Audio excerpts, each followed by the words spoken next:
Yeah, great challenge. As I said to the boys beforehand, these are the challenges you love as a coach, because without a doubt they've got the strongest and the deepest list that I've seen in football.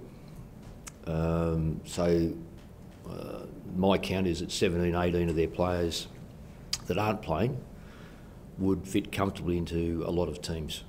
So, you know, if they have someone out, someone comes in almost as good as them. So they've got a, as I say, extremely deep depth in their list, highly talented, on top of the ladder, playing on their home ground.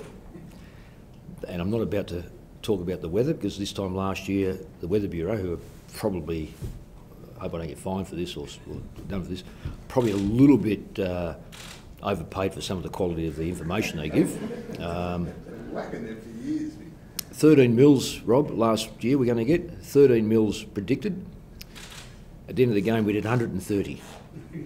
So they're just slightly out. So they're ruining your preparation for a game? Slightly out. They didn't say take a boat, and they didn't also tell us we were changing, which felt like a kilometre from the ground. By the time you got to the ground and walked through the bar to get to the ground, and our first quarter performances, I suspect that a lot of players were tempted walking through the bar and played accordingly in the first quarter. So hopefully we'll have change rooms where we can go straight out to the ground.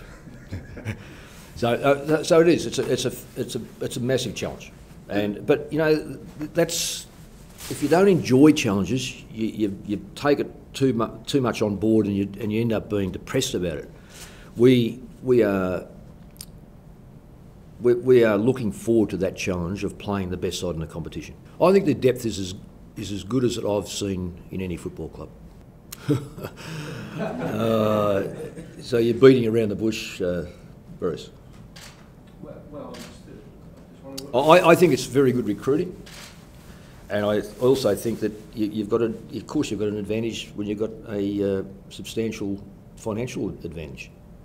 But I think you can have a financial advantage and get it wrong. I think Sydney's recruitment has been very, very astute and very patient.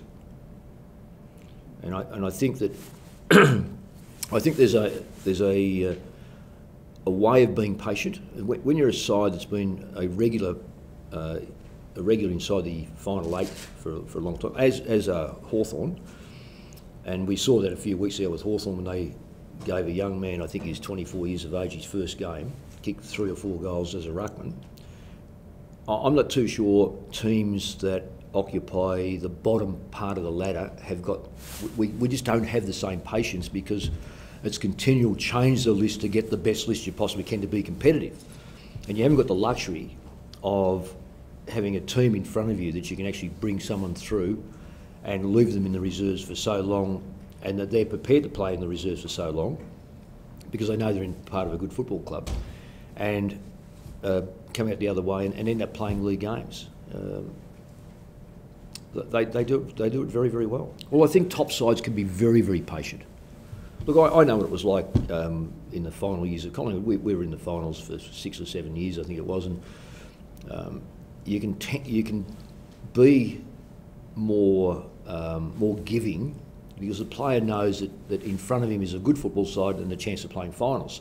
So therefore, he's not as it's not as traumatic on him to say, well, look, I'm not making it, I've got to move to make it, or the club's going, we've got to keep shuffling players out underneath to keep bringing players in to see if we can improve our list by, you know, a couple of players per year.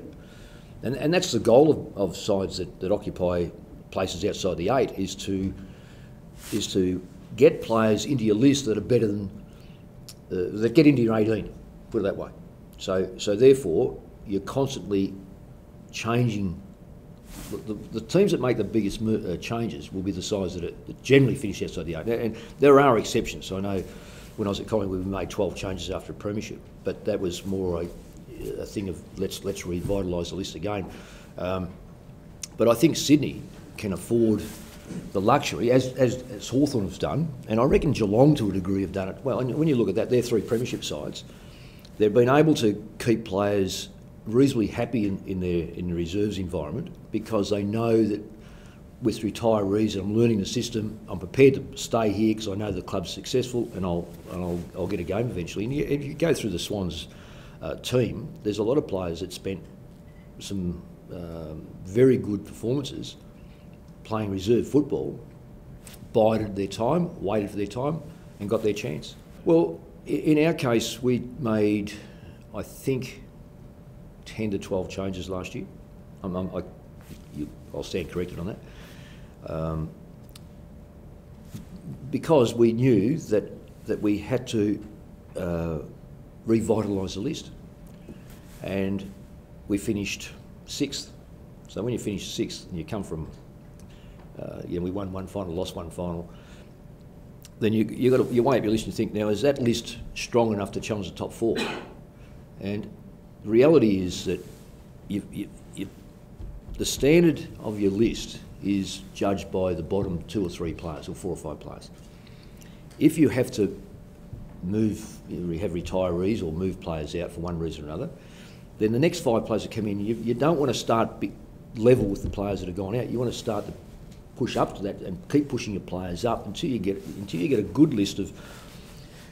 I don't think you can win a premiership unless you've got 33, 34 legitimately good players that can come into your side and make a very smooth transition from the player you've lost to the player you've got.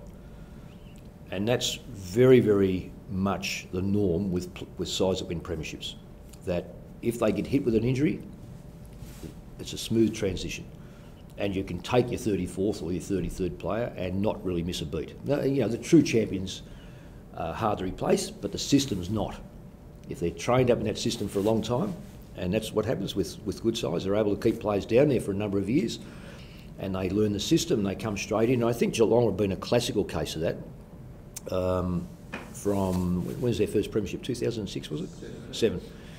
So, and players just fit straight into that regime. And Sydney are doing the same. Hawthorn are doing the same. It's a premiership. It's almost a premiership trait, or a grand final trait, that you're able to get players underneath.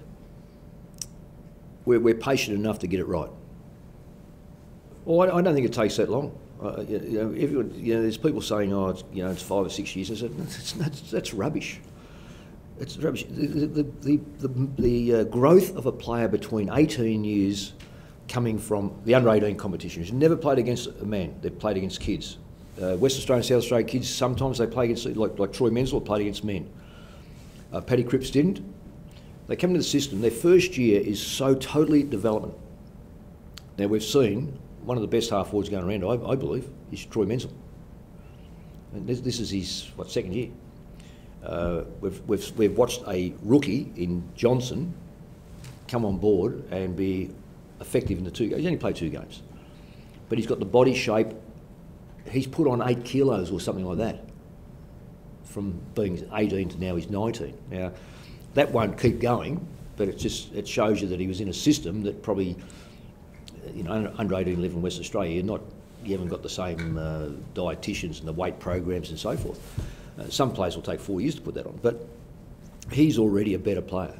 So it's nonsense to suggest that you're going to be a long, long time, because you've got to also remember that some of these top sides, they will have retirees, as the others do.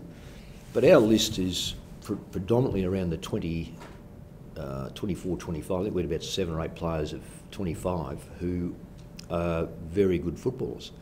Now, the more players we get underneath that, Everett, Doherty, Thomas come from other football clubs. They're all in our best side. We will go to the market again, and we may not pick up 3 players, we don't know. But we're not going to bring a player into the club that we don't think can improve us. But we will certainly be looking at the draft. And Cripps will be a better player next year. He broke his leg, missed 8 or 9 weeks. He'll be a better player next year. He'll be like Menzel. He'll improve dramatically. So your side improves very, very quickly if you're prepared to get it right. Don't panic about the results. Just make sure your systems in place are right. So I don't think for one moment that, I keep hearing these people say it'll be 8 or 9 years before the Saints are up, or before Carlton are up. That's nonsense. You can't live in that mould. You've got to get out of that and say, no, it can happen.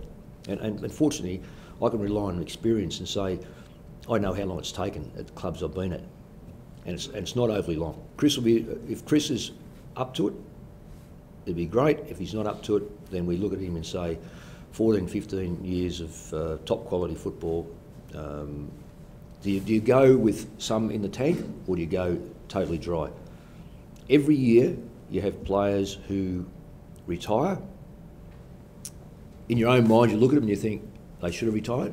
And I'm not saying that our football club, other football clubs, from outside looking in, you go, 1 year too long. And that'll be a decision that Chris makes.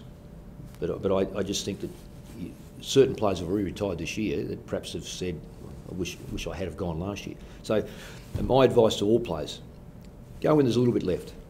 Don't try to drag it right out, because I've seen too many great players, unfortunately, walk the boundary at the end of their career, and people just remember them the way they played their last year, which is so unfortunate. No one can. There's not one person in a football club can say, this is what it's going to take us to win a premiership. What you've got to say is, this is going to give us the best chance to be a very competitive side. Rarely do you win premierships from outside the top four. It has happened, but rarely. So therefore, you've got to say, we want to be a top four side.